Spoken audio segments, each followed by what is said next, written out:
दोस्तों नमस्कार। मैं हूं पवन कुमार सिंह और आप देख रहे हैं बिहार स्टोरी मीडिया का धंधा पानी ब्लॉग। इस वक्त मैं नवगछिया में हूं, जो भागलपुर ज़िले में है, बिहार में है। और यहाँ पर एक फ्लाई ऐश ब्रिक्स बनाने वाली प्लांट का जस्ट स्टार्टअप है, जिसमें आप देख रहे हैं एक बड़ी मशीन है।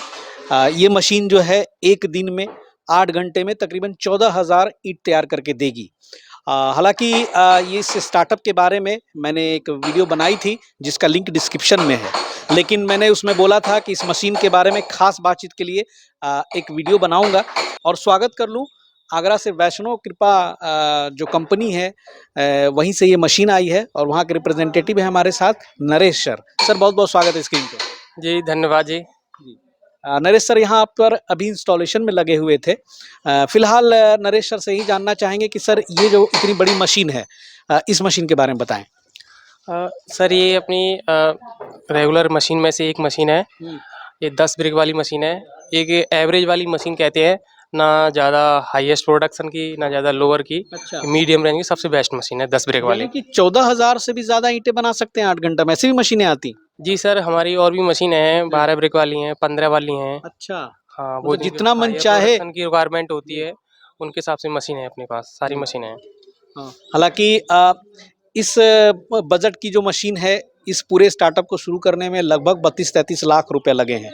तो उसी हिसाब से अगर हायर प्रोडक्शन वाले मशीन लेंगे तो आपको और पैसे की आवश्यकता होगी। हाँ जी सर, उनके पैन मिक्सचर भी बड़े होते हैं, मशीन भी बड़ी होती है और उनके आगे ऑटो स्टैकर लगाया होता है उनके अंदर, क्योंकि 10 ब्रिक तक लोग आसानी से उठा सकते हैं। 10 ब्रिक से हम ज़्यादा पे जाते हैं तो ऑटो स्टैकर की ज़रूरत होती है, ब्रिक उठती नहीं है उन लोगों से। अच्छा, जी।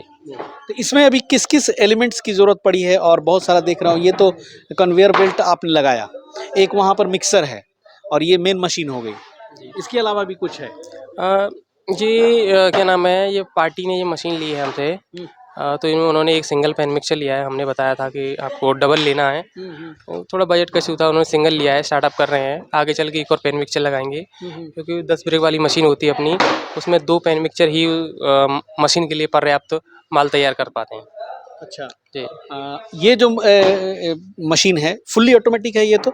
जी, जी, मशीन तो सर फुली ऑटोमेटिक मशीन है, केवल आपको मिक्सर से माल निकाल के हॉपर में फीड करना है और मशीन ऑटोमेटिक अपने आप चलेगी, सारा काम अपने आप करेगी। फुल्ली ऑटोमेटिक मशीन में सर वो पीछे से प्लाई आती है, उस पर ईंटें जो है यहाँ पे बन के ये आगे बढ़ जाते हैं, यही प्रोसेस है? जी सर, इसमें पीछे एक बकेट बना होता है प्लाई का, उसमें हम प्लाई फीड कर देते हैं। उसमें से मशीन ऑटोमेटिक अपने हिसाब से लेती रहती है और ब्रिक बना के फाइनल आगे निकालती रहती है।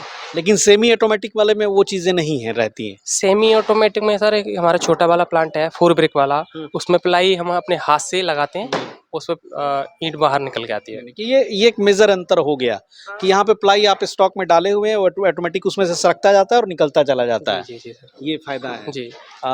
लेकिन ये है कि प्लाई की कॉस्ट भी इसमें काफ़ी आती है, क्योंकि 12,000, जैसे कि इन्होंने यहाँ पे 12,000 प्लाई जो है प्लेट्स प्लाई के वो तैयार कराए हैं, जिसमें तकरीबन 5 लाख रुपए खर्चा हुआ है। सर ये प्लाई का रेट अलग अलग होता है, जैसे कि आप देख रहे हैं ये लकड़ी वाली प्लाई है इनकी, तो ये सस्ती भी है, 1 साल तक चलती है। हम तो इसको सर कॉस्ट और कम किया जा सके, इसके बदले लोहे का इस्तेमाल एक बार मैंने देखा था वैष्णो कृपा में ही, कि आप लोगों ने बताया था कि लोहे से भी इसको रिप्लेस कर सकते हैं, वो सस्ती पड़ती है। नहीं, वो अपनी 4 ब्रिक वाली सेमी ऑटो मशीन है, उसमें हमने डबल ऑप्शन रखा है। उसमें लोहे की सीट की एक प्लेट बनाते हैं और लकड़ी की या फाइबर की, तीनों में से कोई भी ले सकते हैं, उस हिसाब से वो तैयार होती है मशीन। अगर हम इसमें लोहे की सीट लगाते हैं तो उसका वेट ज़्यादा हो जाएगा और 2 या 3 एमएम की प्लेट इस पर चल नहीं पाएगी, फीडिंग में दिक्कत आएगी उन्हें। हाँ, तो इसमें कारगर नहीं है लोहे वाली प्लेट। इसमें तो केवल अपनी या तो आप प्लाई लगा सकते हैं या फिर अपनी फाइबर वाली जो आती हैं वो इस्तेमाल कर सकते हैं। अच्छा, हाँ, मेरा सजेशन तो पर्सनली यही रहेगा कि फाइबर वाली इस्तेमाल करें तो ज़्यादा बेटर है। उसकी लाइफ लगभग 5 साल या 6 साल की होती है और ये प्लाई वाली लगभग आप अच्छे से मशीन चलाते हैं तो 1 साल में ख़राब हो जाती है। जी। वैष्णो कृपा के बारे में बता दूं कि वैष्णो कृपा जो है आगरा में फ्लाई एश ब्रिक्स और पेवर ब्लॉक बनाने वाली भी मशीनें वो बेचती हैं, और यहाँ पर सर साथ में पेवर ब्लॉक मशीन भी आए हैं। हाँ, पेपर ब्लॉक मशीन का भी प्लांट आया हुआ है, वो 2 टेबल, एक पेन मिक्सचर, एक कलर मिक्सचर, वो भी इसके हो। साथ भी आया हाँ, इसके हुआ है। साथ उन्होंने पार्टनर लिया है कि एक ये साइड से अलग चलता ही रहता है अपना छोटा-मोटा काम। और आप रिप्रेजेंटेटिव बन के आए हैं एज अ इंजीनियर, आप यहाँ पे इंस्टॉलेशन कर रहे हैं। इस मशीन पे जो सर्विस और वारंटी वगैरह रहती है वो किन किन चीज़ों पे रहेगी, क्या क्या खराब होगा तो कंपनी वो रिप्लेस करेगी वरना छोड़ देगी, ये बारे में बताएं जरा। सर हमारी ऑल ओवर मशीन है, जो मेजर पार्ट है हम उसे सही कराने की कोशिश करते हैं। अगर वो सही नहीं होता है तो हम रिप्लेस करके देते हैं पार्ट बिल्कुल, और हमारी साइड पे ही गारंटी देते हैं हम तो अपनी मशीनों की। मैक्सिमम कोशिश करते हैं वीडियो कॉल फ़ोन कॉल से प्रॉब्लम सॉर्ट आउट हो जाए, अदरवाइज कोई ना कोई बंदा आएगा, विजिट करेगा, सही करेगा आपकी मशीन 1 एक ईयर। साल तक रहती। जी 1 ईयर तक, जिससे जिस डेट से आपका बिल कटा हुआ है उससे आप 1 ईयर तक फ्री सर्विस है अपनी। अच्छा। जी। यहाँ पे अभी मशीन चालू होने में कितनी देर है सर और? वो मोस्टली हो गया है काम, अभी 10-15 मिनट में मशीन अपनी हो जाएगी चालू अपनी। यहाँ पे बता दूं कि जो ईंटें बनेंगी उसमें फ्लाई ऐश की ज़रूरत पड़ती है। फ्लाई ऐश जो है वो कहीं से जो थर्मल प्लांट है वहाँ से आता है और स्टोन डस्ट आता है, साथ में सीमेंट लगाना पड़ता है। इसके अलावा क्या और ज़रूरत पड़ती है सर? बालू की भी ज़रूरत पड़ती है, हालाँकि यहाँ पे बालू का इस्तेमाल नहीं किया जा रहा है। और सर बालू का भी इस्तेमाल कर सकते हैं, हुँ। लेकिन डस्ट का इस्तेमाल करें तो ज़्यादा है, क्योंकि बालू का इल्लीगल माइनिंग करनी पड़ती है। अच्छा, अच्छा। हाँ, स्टोन डस्ट का इस्तेमाल करना ज़्यादा बढ़िया है, जी। नेचुरल के हिसाब से आप देखते हैं तो। हुँ। और स्मूथ प्रोडक्शन के लिए जैसा सर आपने बताया कि 14,000 ईंट 8 घंटे में यहाँ पे बना सकते हैं इस मशीन से। जी। तो उसके लिए भी परफेक्ट मिक्सचर की ज़रूरत पड़ती होगी। जैसे कि आपने अभी बता रहा था उनको कि आप इतना-इतना मिलाओ, तो आपके हिसाब से जो मिक्सचर का क रेशियो होता है वो क्या होता है? एक बार हमारे दर्शकों को बता दीजिए। सर यहाँ पर अगर फ्लाइयर्स आपकी अच्छी क्वालिटी की है तो आप 50% फ्लाइयर्स, 40% स्टोन डस्ट और 10% सीमेंट, इससे आप बनाते हैं तो बहुत ही बेहतरीन एक नंबर की ईंट बन के आती है आपकी। जी। इसकी स्ट्रेंथ वगैरह सब टॉप क्लास, हर टेस्ट में पास जाएगी आपकी ईंट। और यही मिक्सचर है जिसमें वो डाल के मिक्स किया जाता है। एक चीज़ और ज़रूरत पड़ती है सर पानी डालने की। तो पानी जो है वो तकरीबन 100 किलो पे कितना पानी का इस्तेमाल करना चाहिए? सर वो मौसम के हिसाब से वेरी करता है, उसमें कोई पानी का फिक्स इसलिए नहीं कर सकते, कभी बारिश में गीला माल होता है, कभी सूखा होता है। हुँ, हुँ। वो ऑन एवरेज आप मान के चलिए इतना पानी होना चाहिए कि आपकी जो पार्टिकल हैं फ्लाई असिस्टेंट सीमेंट के, सारे अच्छे से मिक्स हो पाएँ और पकड़ पाएँ अपने आप को। अच्छा। और बनने के बाद ईंटें सर जनरली कितने देर में वो सूखते हैं? उसके सुखाने के लिए भी कुछ अलग से प्रक्रिया होती है कि जस्ट ऐसे ही इस प्लाई पे ही लगा के फील्ड में छोड़ दिया जाए? नहीं, 24 घंटे बाद आप चट्टे में लगा सकते हैं, प्लाई पर नॉर्मली छोड़ देते हैं, हुँ। तभी तो इनमें इतनी सारी प्लाइयाँ दी जाती हैं। ऐसा कोई नहीं है कि आप हैंड टू हैंड करें। वो आप 4 ब्रेक वाली मशीन है अपनी, उसकी आप तुरंत उठा भी सकते हैं उसकी ब्रेक को। और अभी मैंने देखा जो आपने बताया था पिछली वीडियो में भी कि जो सबसे बड़ी मुझे परेशानी आती है इंस्टॉलेशन में, वो आती है बिजली की समस्या। तो बिजली के रिगार्डिंग क्या आप मैसेज देना चाहेंगे कि जब भी आप कोई इस तरह की फैक्ट्री लगाएँ, बड़ी प्लांट आप अगर लगा रहे हैं, तो बिजली का कनेक्शन में किन-किन बातों का ध्यान देना ज़रूरी है? मैं बस इतना ही कहना चाहूँगा इस विषय पर कि अगर टाइम सेविंग के लिए सबसे ज़्यादा इम्पोर्टेंट चीज़ बिजली की व्यवस्था है, हाइड्रोलिक तेल है और लेबर की व्यवस्था। हमारी मशीन का तो मान आप 1 दिन में ही हम मशीन चालू कर सकते हैं, अगर हमें सारी सुविधाएँ मिल जाएँ तो। मेन रीज़न होता है बिजली का। लोग कुछ मिसगाइड हो जाते हैं कि समझ नहीं पाते, ये मैं खुद नहीं समझ पाता हूँ, या वो करना नहीं चाहते। और टेक्निकली सर ये बड़ा प्लांट को चलाने के लिए मेरे ख्याल से क्या ऑपरेटर की ज़रूरत पड़ेगी या फिर खुद से हो जाएगा? सर बड़ा प्लांट है, अगर ऑपरेटर आप रखते हैं तो उससे बहुत सारे बेनिफिट हैं। मशीन में वियर टियर मेंटेनेंस सब वो अपने आप देख लेते हैं, और खुद चलाते हैं तो शुरुआत के महीने 2 महीने आपको स्ट्रगल करना पड़ता है, बाकी की नॉलेज सभी को धीरे-धीरे चलाते आ ही जाती है। जी, वो तो आ जाएँगी। अच्छा सर ये जो मशीन चलती है इसके लिए क्या किसी तरह की ऑयल वगैरह की ज़रूरत पड़ती है? हाइड्रोलिक ऑयल, गियर ऑयल इस तरह की? सर इसमें मशीन ही पूरी हाइड्रोलिक की है, इसका मेन चीज़ तो हाइड्रोलिक ऑयल ही है।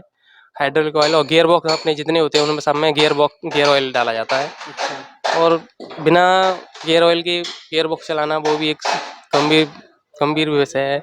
लोग शुरुआत में कहते नहीं हमें टेस्ट करा दो बिना ऑयल के ही। हुँ। आप सब जानते ही हैं कि बिना ऑयल के चलाना कितना ख़राब जी। होता है मशीन को। बीएटी या गियर बॉक्स जल्दी कट जाते हैं। मैं यही निवेदन करूँगा कि मशीन चलाएँ तो प्रॉपर ऑयलिंग के साथ ही चलाएँ। मतलब हाइड्रोलिक ऑयल के बदले लोग गियर ऑयल भी चला देते हैं सस्ते में। नहीं, कुछ लोग हाइड्रोलिक ऑयल को ही डाल देते हैं गियर बॉक्सों में, हुँ। वो नहीं डालना चाहिए। अच्छा, गियर बॉक्स में। हाँ, लोग कहते हैं नहीं इसी को डाल दो। मैंने कई जगह पे देखा है तो मैं तो ये जो मेंटेनेंस है सर ऑयल वाली, जैसे कि एक बार डाल दिया तो कितने दिन पे मेंटेनेंस की ज़रूरत पड़ती है? अब गियर बॉक्स हैं सर, इनमें लगभग 1 साल के बाद आपको चेंज करना होता है। हाइड्रोलिक ऑयल आपको लगभग 2 साल के बाद चेंज करना होता है। और आपकी मशीन ठीक से चलती है। तो बाकी की चलने के ऊपर है, ऑयल की कंडीशन है। ऑयल को आप साफ़ सुथरा वेस्टेज से बचा के रखते हैं तो 2-3 भी साल भी चल जाता है। कुछ लोग केयरलेस होते हैं तो 1 साल में भी चेंज कराना पड़ जाता है उनको। और बहुत-बहुत शुक्रिया सर।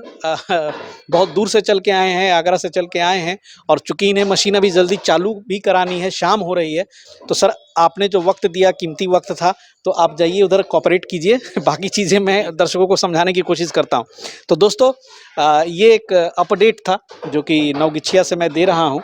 हालाँकि ये फैक्ट्री अभी जस्ट नया स्टार्टअप है और आप ये मशीन देख रहे हैं, इसी तरह से यहाँ पे सेटअप की हुई है। अब थोड़े से मैं हालाँकि पिछली वीडियो में आप जाएँगे तो उसमें मैंने बहुत सारी चीज़ों को बताया था कि कैसे कहाँ व्यवस्था होनी चाहिए।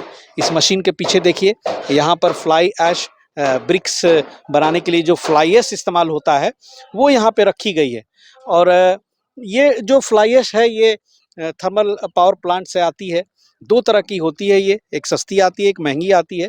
इनका कहना है कि हम लोगों ने बेहतर क्वालिटी के लिए महँगा फ्लाई ऐश खरीदा है। महँगी वाली जो फ्लाई ऐश है, ये 700 रुपया जो है टन आती है। इसके साथ इस्तेमाल होता है स्टोन डस्ट। स्टोन डस्ट जो है वो 800 रुपये टन आती है। तो स्टोन डस्ट देखिए वहाँ पे रखा हुआ है, आप दिखा सकते हैं कैमरे पे। और हालाँकि कुछ लोग बालू भी इस्तेमाल करते हैं, लेकिन यहाँ पे बालू इस्तेमाल नहीं की जा रही है। और साथ में सीमेंट का भी इस्तेमाल किया जाता है, जो ये प्रोवाइड किया जाता है जो भी फ्लाई ऐश ब्रिक्स के फील्ड में है। और फ्लाई ऐश ब्रिक्स जो है आने वाला फ्यूचर है, क्योंकि हर जगह अब पुराने जो लाल ईंटें हैं वो तकरीबन बंद हो रहे हैं। बहुत सारे जगहों पे उसकी लाइसेंसिंग की प्रक्रिया जो है बंद की जा रही है। तो मजबूरन चाहे वो घर हो, पार्क हो, सड़कें हों, आने वाले दिन में जहाँ भी आप जाएँगे ये फ्लाई ऐश ब्रिक्स जो सीमेंटेड ईंट है उसी का इस्तेमाल होना है। और चूँकि इसकी माँग मार्केट में लगातार बढ़ रही है, इसलिए जो है जगह-जगह पे जो है स्टार्टअप्स खुल रहे हैं। अलग-अलग मशीनों के द्वारा अलग-अलग कैपेसिटी का, कोई ज़रूरी नहीं है कि आप 30-35 लाख के प्रोजेक्ट से स्टार्ट कर लें। इस फील्ड में बहुत सारे मैनुअल मशीन भी आती हैं जो सस्ती होती हैं। आप चाहें तो विदिन 1 लाख के अंदर भी ये बिज़नेस शुरू कर सकते हैं, लेकिन वो मैनुअल स्टार्टअप होता है, आपको वहाँ पर खुद से करना पड़ता है। और रही कि ये तो 10 ईंट बनाने वाली मशीन थी, लेकिन आप 2 ईंट वाली, 4 ईंट वाली, 6 ईंट वाली बहुत सारे मार्केट में मशीन तरह-तरह के उपलब्ध हैं। और लो बजट वाली भी मशीन उपलब्ध है। और तो ये जो है एक वैष्णव कृपा से जो मशीन आई है, भारी भरकम मशीन है। लेकिन आपको और ज़्यादा अगर जानकारी लेनी है, डिटेल लेनी है, तो जो आगरा की कंपनी है आप उसमें फ़ोन करें, फ़ोन नंबर दिया हुआ है, उस पर आप कॉल करके और भी जानकारी ले सकते हैं। तो बने रहिएगा बिहार स्टोरी में। हमने कोशिश की कि आपको इस तरह की जानकारी दिया जाए, ताकि आपके मन में अगर कोई आइडिया है इस तरह का बिज़नेस खोलने का, तो इससे आपको मदद मिलेगी। मिलते हैं बहुत जल्द किसी फिर नई जानकारी के साथ, किसी नई मशीन के साथ, किसी नए एपिसोड में। तब तक के लिए जय हिंद, जय भारत।